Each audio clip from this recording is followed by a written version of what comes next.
We're counting down to Operation Nemesis. I'm CCP Monty, joined by CCP Collins, and, well, we all need a little bit of sugar in our life. It's CCP Sugar here with us.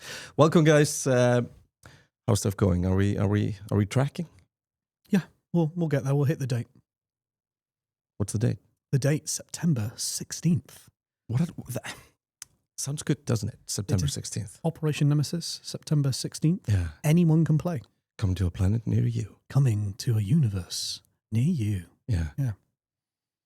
I don't think we need the ad agency anymore. You can just do the. We can just the voiceovers. You should, and I'm not cool. I can't remember his dev name, but our lead sound designer, anytime he records some audio of him speaking, everyone is putting in requests for him to do like ASMR, like bedtime stories, because he's got the most soothing voice. Well, I mean, I was putting some of his work in the game earlier, and he sounds like Judge Dredd. Yeah, with a lot of filtering, and he does it, but he naturally does have a soothing voice, which is good. So am I expecting to end up in a resource-driven cave kind of hidden, and everything I'm doing is just ASMR? Maybe, I don't know. When he wants to dial up the pressure with the audio, you feel it. Like how good the audio is sick. Like the weapons, that's one of the major pieces of feedback, positive feedback we got out of FanFest, was just how good those weapons sounded. The MR rifle tail. Perfection. Yes, CCP Sugar, it's your first time on, a debutant on the Vanguard podcast. So good to have you. What we're doing here today, obviously, is that we are going to talk about the FPS part. Mm-hmm. We're going to talk about what kind of a FPS is Vanguard. What am I expecting? How does it play? How do I feel? What's the gun feel? What are we going after? And as a very open question, what kind of an FPS is Vanguard? It's going to be all of them. Oh, right. Yeah. That's it. That helps. Yeah, we're done here. Thank you very much for joining the the type of FPS. So what we're trying to build is a series of different experiences. I think we talked about this before. Like we kind of want to have our cake and eat it, and that we're not making a single mode, right? We're making a cake buffet. We're making a cake buffet. You can have structured PvP. You can have PvE. You can have a PvE VP sandbox at the core of it. And how much you want to lean into that or other things is completely up to you. And the different play styles that playground that we're creating and the playgrounds that we're creating can, foster, don't just generally lean into being purely combat driven. So when we talk about FPS, I know a lot of people tend to go to Call of Duty or, some new kids on the block. Basically just the last FPS they played. Yeah, the last FPS they played. We're a little different, but at the same time, you are still running around with a gun in your hand and there are still lots of things to shoot. So the way we want that to feel, you as a player, you are a member of the Vanguard. You are an elite mercenary war clone that's been purpose-built for war. You are effectively John Wick in space. You are effective in how you deal with your enemies through how you prepared, how you deal with that situation. You see John Wick, he's always 1v many, right? He's kind of walks into a room, there's 5 goons, but he already knows what he wants to do. He's already prepared for the fight. He's brought the right weapon for it, or he's going to have to try and think on the fly to try and get out of that scenario. He's getting punched a few times. He's coming out battered and bruised, but he endures through his eliteness in how he prepared and through his combat knowledge, right? John Wick, he's really bred for war, right? And then you kill his dog and you find out, you find out why, how he really is. And I think the player fantasy, that type of FPS that you are that person. You are going down to these planets. There are these organized militia, but they're no match for you. If you have the right tools and you've approached this correctly, you can take on these without even taking a single scratch. But John Wick's not indestructible. He isn't. He can get an absolute kicking, and and he can end up in a terrible state. But he's not indestructible, is he? And neither are you. Yeah, exactly. I think your mind endures in the sense that you are an immortal digital consciousness that takes these war clones up, but the body that you inhabit isn't. It isn't invincible. You will have to think about what you might leave behind if you can't achieve your goal or you can't extract Yeah. So you're basically telling me to go to the buffet, but think about what I'm eating. Exactly. Think about what you're eating. Come with a knife, fork, and a spoon. Prepare. Maybe a napkin. Maybe you need a napkin. Maybe you're a messy eater. Okay, That's how you eat cake. Let's go into the metaphor. What is the spoon of? The spoon is the beam cutter. And if you just like mining and you just want to shove it all in a big bowl or something, but also as well, the weapons are a big part of the FPS, and it's important because at FanFest we did want to talk about how the direction that we're taking the weapons in is a lot of modern shooters are very hyper militaristic. Even the ones where you get to run around as, you know, a fish, or you get to dab, you know, constantly. The weapons are still very militaristic. It's a version of the M14 or the AR-15, I should say, or an AK-47. But the weapons that we're moving past, we know that the Core 80 that's been in the game for a while is it's a ballistic assault rifle, and it looks like, you know, a French military rifle as well. The direction that we want to take the weapons, and we're showcasing this with the new shotgun that we're adding, and the pistol and the MR rifle. We're kind of aesthetically leaning back to the games that we kind of perceive as the golden era of shooters. Your Quakes, your Halos, your Unreal Tournaments. So taking the aesthetic of those weapons and some of the strategic depth that they always had like a really funky secondary fire. It wasn't always just about hold the button down and it'll fire bullets. It was like, you know, this has a charge mode, or this has a secondary fire. Like our shotgun, for example, has 2 modes. It has this kind of buck mode where a bit like the flak cannon from Unreal Tournament, it fires shrapnel that actually bounces around. So you can actually like get some really insane shots by like angling it off of walls, but it has like a secondary mode where it'll fire the whole slug. And so you there's some strategic choices that you can make on how you like use the weapon, depending on firing it from the hip or firing it in ADS. And that is kind of a callback to that time where weapons were a bit more interesting. They weren't trying to be like realism, a simulation somehow. Exactly. Yeah. They were just trying to create fun and impactful and sometimes strategic gameplay scenarios. So we're not making an Unreal Tournament style shooter. That's not, people aren't going to be running off of walls and running around and insta-gibbing and jibbing. It's insta-gib because it's giblets, not giblets. So it's insta-gib. Thank you. Yeah, that's all right. Yeah.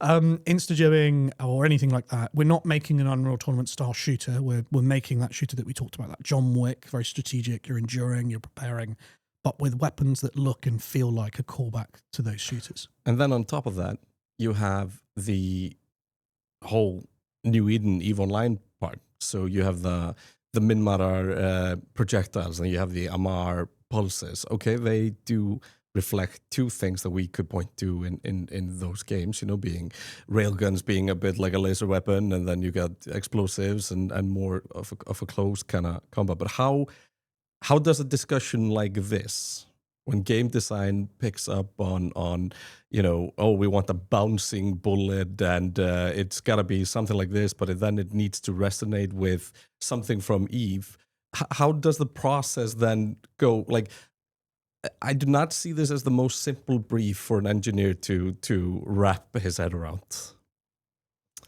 It isn't. I was going to come back to something just before that, but with context. So when you were sort of, you know, Scott, when you were talking, when you were talking, Collins, yeah, Collins, yeah, Collins, yeah, it's fine. When you were talking about the weapons and the strategy that you're using, I also think, and we are getting there with the weapons now, is that it should be a joy to kill things, so that's not just I've brought the right loadout, which is cool and serious, but there's joy and in killing things with a cool weapon, and you can play with it, and you can. What happens if I shoot a bullet off of there and smash that character through the head that way? That is satisfying. So, in addition to the sort of strategic depth, I think there's an essential joy of killing stuff in the game already, actually.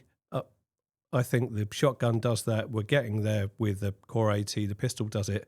So that's one part of it. So I suppose that's the... I know so well what you're talking about. And for example, I've always played Counter-Strike a lot, like so much. And when Valorant comes out, I'm like super excited about it. I find it really interesting.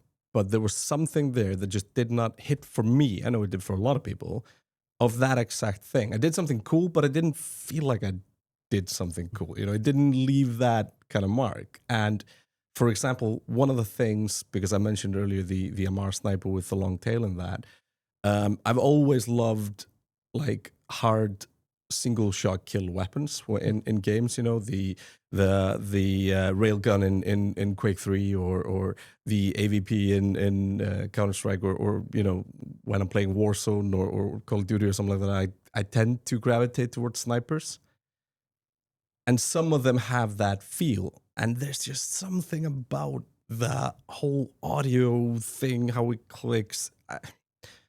I'm very glad that I am not supposed to tell people how to make that thing, because I have absolutely no idea what it is that makes it feel that good, but it just does, and it's so important. I think I loved Resident Evil 4, the first one, and the revolver, the Magnum in that was incredibly satisfying, because it wasn't just the way it sounded or the way it looked, but you could headshot zombies two at once, and so you'd sort of line things up. So there was a cool gameplay thing that you could do with it. It was strategic, but it was very satisfying in doing that. You didn't just feel clever, which is definitely something that we're aiming for, but it was gratifying once you'd pulled it off. And part of that, I think, comes from not just the audio feedback, which is super important, not just the effects feedback, but having opportunities within the game to feel clever and be gratified by pulling off a shot. Yeah, definitely. Yeah, it all comes together. And I guess that's one of, you kind of lined up something here that makes Vanguard such a special kind of FPS in that sense, which is, like you've said quite a few times, coming across another player should feel like coming across a world boss or something like that. It's this moment of I came prepared and I reap the reward because I came prepared and I spent time preparing for this fight. Yeah, I think like the line we've been using a lot, like coming up against another Vanguard is like a mini boss. There's that moment of hesitation of, can I take this person on, or are they on my side? Are we fighting for the same team here? Am I prepped for it? Yeah. Often no. Yeah. I find that they're not on my side and I get shot in the head. Yeah, exactly. It's like two. It's a common occurrence. It's like two samurai meeting on the field, right? Like I've slain loads of troops, and then there's from the smoke emerges their version of me, and I'm going, okay, all right, we're gonna have to duel, or we're going to take these all on ourselves, right? And I just that moment of hesitation, we really struggled with it early on. Like in First Strike, it was just see thing, kill thing, and we were like, how do we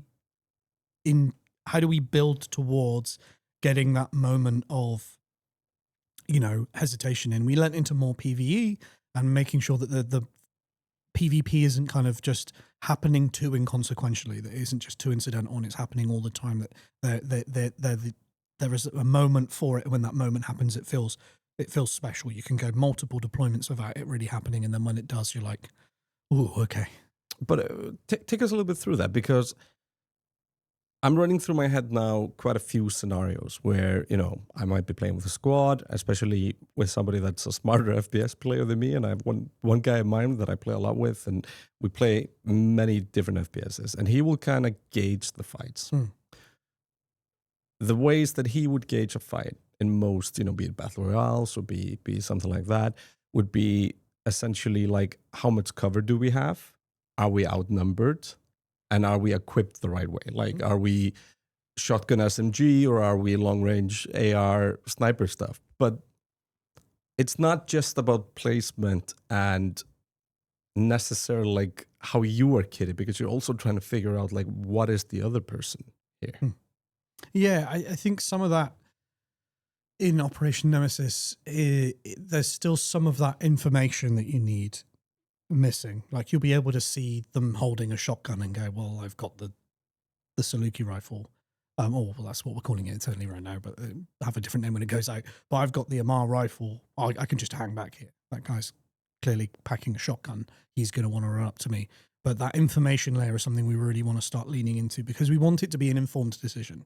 It isn't just see thing, kill thing. I'll just run towards it and keep shooting and hope I started shooting at it first. We want it to be an informed decision because the allegiances is a big part of what we want this to also be in the future, right? Is killing a person who's got a very good reputation with a particular faction will impact your reputation with that faction, right? If you're flying around, you know, in the Concord colours, high reputation with Concord. If I shoot you, I've now lost reputation with Concord, and I have to think about that. Those are the kind of things we want the players to think about. Right now, you don't think about that, but that layer is something we really want to be a part of it. And it's why we're adding things like proximity chat into the game. It's why we're adding things as well about being able to emergently squad with people on the surface, is because when you are provided with that information, we want the player to make a choice. And sometimes it's a choice. It's not always a choice of, I just have to kill this person. It might just be the choice of we both walk away. It might be the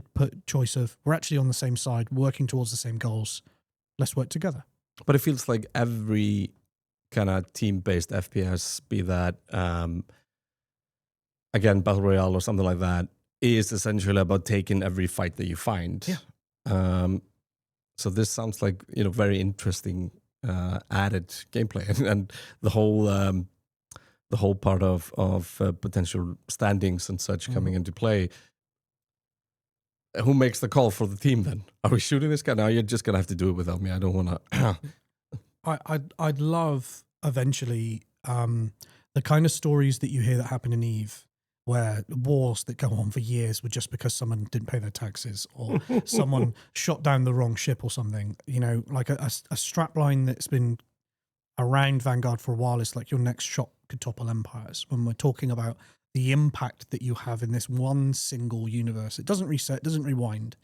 If you could be the leader of a bastion, you could be right at the top of the table, and you could be this god amongst mortals, and you've come down to the surface, and I've been playing the game for a week, and I find you with your pants down, right? You're mining, you haven't set up a motion detector, you haven't set up any mines, and I'm like, I'm going to take this guy. Me killing you could set up a feud, a succession battle at the bastion that, you know, you've been killed from. All of these things, I just love the idea of all of these stories of these territories, these succession battles within corporations, or you just... you know, right, that's it. This faction hates this faction now, and that will never change just because maybe one person killed the wrong person. Yeah, I guess kind of what we're getting to there is that everybody's kind of writing their own story in one grand story, which is basically, obviously, the charm of an MMO and a persistent MMO. But at the same time, you are part of, you know, something larger. You are also just doing your thing and having fun and shooting. So, yeah, if we continue the discussion on like maybe just, stepping back from the MMO part and just focusing still on the FPS part, the core elements there, you know, gun game, how the engagements just come about and how long they are, how they, you know, how dragged out the battle can be and such. And then movement and mobility. Maybe the key kind of three topics. So if we look at something like mobility, is that something that will vary a lot based on you know, the kit and stuff you're wearing? Yeah, well, we kind of want it to. It's quite interesting because movement is probably one of the simplest things in the game that we have at the moment in terms of we're not doing a lot with it. You know, you have basic movement. Everyone kind of moves around at the same speed. We don't really have any movement tech. For Nemesis, basically. For Nemesis, yeah, right now. We don't really have any movement tech. You can't like slide around or wall jump or grapple, stuff like that. And there are some limitations into what we want to do. The problem you get with games that have a lot of movement tech, Apex Legends is a great example. It has a lot of movement tech in that game. It has wall rides, large jumpers, grapple. So as soon as you're over 16 years old, you can't beat anybody. Well, the game becomes less about what gun did I bring to the fight, how did I prepare for this, and it becomes more about who can just keep their crosshair over the other person for longer, because it's about dodging damage rather than dealing damage. You're tracking. Yeah, exactly. And that's not the kind of shooter that we're making. It has its place, but we're not making this hyper mobility twitch shooter because eats into the preparation, right? It's not about, like I said, what weapon and what equipment I brought in and how I'm watching my six. It's just, has this person got better dexterity of their mouse than me? And so, but that doesn't mean that we can't, because that part of the fantasy of being an immortal war clone on a suit built for battle 21,000 years in the future is that you're not just trudging around like a human, that there might be something you'll be able to do. So there are areas that we want to kind of push that into, because but with the whole suit fitting, add-ons, everything, staying true to New Eden, and I mean, I heard a great sentence that you said here earlier, which is your suit is a ship, and I really really loved that analogy. And we took that phrase from excuse me, from a member of the community and sort of ran with it. And it's exactly that your suit is something that you can fit. It might be heavier as a result of it. You might lose things. You might upgrade things. It's a meaningful and useful phrase. Yeah, and we're looking at modules there as well, right? Yeah, not necessarily just like heavy armor, light armor, something like that. Will I have something like potentially in the future, like I have a micro jump drive on my ship in EVE, where I just that teleports me 100 kilometers. You might not want to do that. Yeah, probably not, but maybe 100 meters. Yeah, but like, well, there will be different frames. The idea of how we want to build out, there is no Vanguard suit. There are Vanguard suits, and there are ones that are more lightweight, that are for just, maybe staying out of danger, being a bit quick and nimble, scouting, exploration. There are ones that are a bit more medium frame that kind of help you lean into different styles, but there are ones that are heavier, and heavier for different reasons. Heavier because I'm a pack mule, I can just carry more. I'm the one that I'm just going to go down to the surface, hoover up as much resources as I can, and then just take it with me. Or I'm heavy because I'm tanky and I want to take the shots and I want to, pun the pun, be the vanguard of the group and take the brunt of that. And the idea that it is suits, not suit, is something we're really leaning into, and something we first need to nail our medium frame suit, and that's what we're working on at the moment. And then we'll go to the left, and then we'll go to the right, and then we'll just, honestly, like we've done with adaptive weaponry, we'll just keep stretching and stretching, pushing out wider, and how light can we go, how heavy can we go, and what different playstyles does that lean into. We're not trying to create a meta so much ourselves, but create enough tools for players to start creating their own meta with it.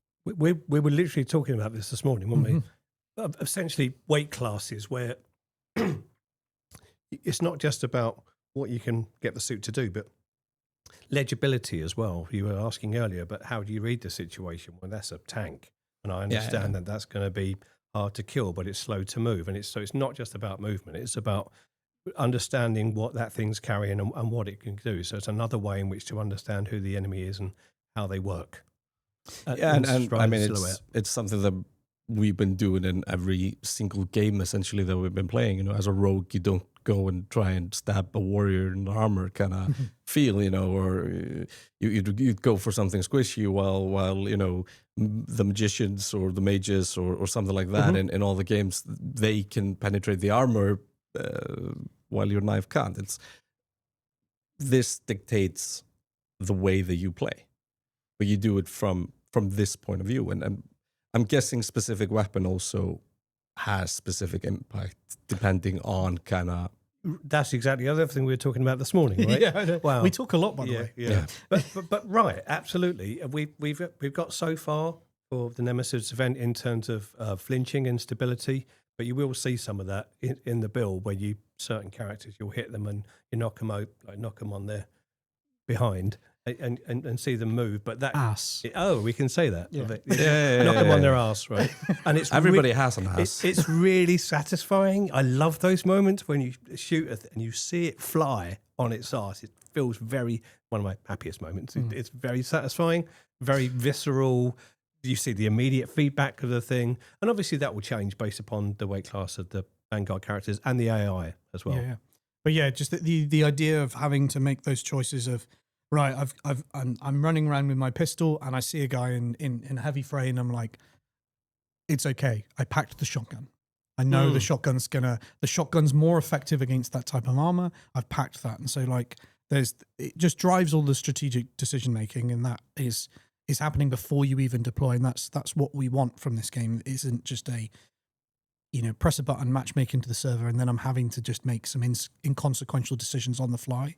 Your kit that you have and the decisions that you're making before you deploy are setting you up in such a way that you might need to avoid certain fights, or you might lean into certain fights. And that is, that's what kind of FPS Vanguard is. Yeah, I mean, we've got a lot of answers and probably even more questions getting that answer. So back to the basics again. Tell us about the weapons in Nemesis. Yeah, so we have 4 weapons. You have the Core 80 assault rifle, and that is your default arm. So if you don't equip a weapon and you deploy, you'll be given a basic standard issue Core 80. Will not have any chipsets on it, so it will do the job. But loaner. Yeah, exactly. We're just loaning it to you. You don't get to keep it afterwards, but you can manufacture your own Core 80 that you do get to keep. Well, given that you don't die on the surface with it, That you can then kit out. but you can keep manufacturing and you can kit out with your own chipsets. We have a shotgun. That is what we talked about earlier. It's kind of that flat cannon-esque. Yeah. It's quite a beefy thing. The Minmarar. Yeah, and it has that you being able to fire the whole slug as well in ADS. Aim down sights, for anyone who doesn't know, when you hold right click, you go into aim down sights. The shotgun kind of compacts in and it creates a different mode for you. Got a choke on it. Yeah, that's exactly sorry. That was what I was looking for earlier. And I didn't get around to that. It has a choke on it. We have the Galente pistol. This is like a charge pistol. If you heavily inspired by it, I'm very happy to say this, and I don't mind saying this, like the plasma pistol in Halo. Right, it's but that crossed with like a deagle, that was what we were thinking of. We were like, what's our favorite pistol in all of games? And it's the plasma rifle in Halo, and it's the deagle in Counter-Strike. Yeah. So how can we make a plasma pistol that fires like a deagle, right? So it's got some punch to it. It's a bit of a revolver. It's not this little pew pew pistol. You're going to be dealing some damage with it if you can land your shots, but it's also got a charge mode. So you can charge it down, and once you've hit a certain threshold, this thing's rattling in your hands, and you'll fire it off. And you'll be able to do some decent damage, and it will go through enemies. So a bit like Resi 4. Yeah, it's like hand cannon, right? Yeah, exactly. If you can line up a bunch of enemies and shoot into a crowd, you're going to be hitting a few of them as well. So there is fall off per enemy. It won't it won't travel across the whole map. But we also then have the Amar rifle. This is the one you were talking about, right? And this is a bit more of a it's not a sniper rifle, but you could kind of kit it up that way with the right chipsets. You can put a decent scope on it, but it's a bit more of kind of like a mid to long range DMR. It's a designated marksman rifle, rather than a full out, it's not a 50 cal, but it's a, I can't think of a parallel to a real world DMR. Maybe one of the AWS ones or something. Is it AWS? I can talk about cars or something like that. But I'm not great with weapons. No, I'm guns. not. Well, this is it. I don't need to be clued up on real world weapons because we're making ones 21,000. It's basically a rifle. It's not a sniper rifle. It's like a scout rifle. Yeah, it's like a scout rifle. So it's not full auto. It's a semi-auto, and this thing is a headshot machine. Right. This is like you are hunkering down, finding a spot, and it's going to be the one with the very aim skilled players are going to be super annoying with. Oh yeah. Like you saw at FanFest, like the footage we captured was just getting that satisfaction of just pop headshot, and just hearing the rifle rattle through the environment. So yeah, that and those 4 weapons are the ones that we have. So you'll start off really the first weapon you want to be gunning for is the Core 80 because it's generally quite cheap and it's going to be quite general purpose and getting you out of a lot of situations. But the expeditions that we have in the game, these little kind of tracks that you can go through and complete missions and earn rewards, they're going to be setting you up to get the blueprints of those weapons. So once you're out of the kind of the new player onboarding missions and you're into presented with those expeditions to go get the weapons, that's what you should definitely be going. You should be going, right, am I a long range guy? Am I a short range guy? Do I want the pistol? And then kind of picking that as your first expedition and going through that. And then once you've got that blueprint's now yours. You can keep printing that weapon as many, many times as you want. And then you can go and find chipsets for it, load it up, and then just wreak havoc. Which I know this is a slight aside, but I love this bit that enables you as a player to set your own goals. You understand what the reward is and you go after it. But then as you begin to upgrade that weapon via chips, then it's up to you where you want to go. And because certain locations will have certain types of rewards in them. And so we're not telling you to go in any particular via any particular route, but we are offering you things that you might enjoy, and that's driving you to explore. And it's much more player driven in that way, which I think is great. We don't not hold your hand. We set you up for that, but it's then up to you, which I think is awesome. Yeah. It definitely sounds like a very interesting kind of place where it's like, if you think about the kind of pretty linear progression MMOs where you have loot in dungeons or something like that, and kind of everybody is at the same place at the same time, just in the timeline, and grinding for something specific. This is kind of more like you are choosing where you go, and the whole kind of world is a playground for everybody at every given time. But I might need the resources from here at this time, and probably the people I'll meet are the ones that are looking for a similar resource there, battling out over it. Yeah, there are some extrinsic rewards with blueprints and weapons and chips, but there's intrinsic value then in using them, and via those extrinsic rewards, the route that you take is then up to you, because there's different places you can get various resources. With the chipsets, one of the truly fascinating things that EVE Online has always had is that, sure, there are metas, but they can all be kind of countered. And you get these off metas and such. How quickly did you see a meta evolve around chipsets, around like, okay, we're going to upgrade this weapon in a specific way, just during playtesting and such? Surprisingly, we were really worried when we first introduced deductive weaponry. We kind of wanted to create a Wild West. We're like, we're not going to design a whole bunch of chipsets that can create a meta or think about designing it into certain corners. We kind of wanted a big kind of spectrum to begin with. Just go, let's see how people break this. Let's see how people break this, how they rip, tear, and rend. We wanted the ability for people to even create meme weapons, like really terrible weapons using a terrible combination. All in the New Eden EVE spirit, something we've seen forever. We didn't really see a hard meta form, and this was quite nice and rewarding to see. People were more thinking not about what's best. It's just more what they like. It's just like, what's better for me right now? What do I like doing? Like, I like to lean into that DMR style. I like to keep my distance from enemies and pick them off, because I'm not a hypermobile player. I get a bit flustered in close quarters. So I like to keep the distance. Some people thrive in the close quarters. They were creating really kind of like bursty weapons that they could just like get up behind you and just annihilate you as soon as they got close to you. So a meta didn't really form. There was one person who did find the meta, though. Hidden under all of this, we weren't really aware of this. There was a certain combination of chipsets that just created a one-shot machine. Okay. It was an absolute railgun, had zero recoil, did a huge amount of damage, and that only a few players really discovered that. But once they discovered that, if you look at the analytics, I think like the 5th most popular loadout on the Core 80 was just one person playing that consistently. Right. And so that was really... Just felt like the god of war there, literally. And we've learned a lot from that, and we still will. Like in Operation Nemesis, it's not like, hey, we've solved it. There's still going to be a bit of a discovering what that meta is rather than us kind of prescribing it. But I do like that approach. We always talk about that we're making tools and not rules, right? We're not defining rules that players have to abide by, and it's like, here's a good weapon, here's a bad weapon, and it's just one line, and everyone's just moving along that one line until they've got enough to make the good weapon. It's just kind of like, here are tools to make weapons. Just make some weapons. Make what's good for you, makes what's good for you. Maybe out of the crop, there is a weapon that arises or a bunch of chipsets that's good for everyone.